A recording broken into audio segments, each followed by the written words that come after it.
তো হ্যালো বন্ধুরা, অনেকে কাঁঠালের বীজ খেতে ভালোবাসে না, কাঁঠালের বীজের তরকারি। তো আজকে আমি তাদের জন্য একটি রান্না নিয়ে এসেছি। প্রথমে কাঁঠালের বীজ এবং আলুগুলোকে ভালো করে কেটে নেব। এরপরে শিলনোড়াতে শুকনো লঙ্কা দুটো, কাঁচা লঙ্কা আর একটুখানি সর্ষে আর জিরে বেটে নেব। আপনারা চাইলে মিক্সিতেও বেটে নিতে পারেন আপনাদের ইচ্ছে মতন।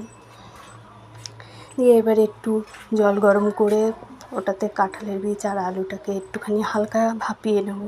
নিয়ে জল ঝরিয়ে কড়াইতে সর্ষের তেল দিয়ে জিরে ফোড়নটা দিয়ে তারপরে আমরা আলু আর কাঁঠালের বীজটাকে একটু ভেজে নেব।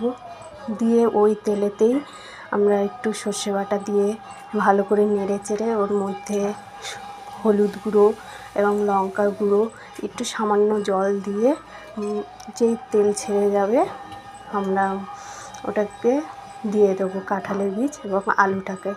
দিয়ে ওটা ভালো করে কষিয়ে জল ঢেলে দেবো। দিয়ে ওটাকে ভালো করে রান্নাবান্না করবো, মাঝে মাঝে একটু ঢেকে দেবো। দিয়ে এই যে তৈরি হয়ে গেল আমাদের কাঁঠাল বীজের তরকারি। আপনারা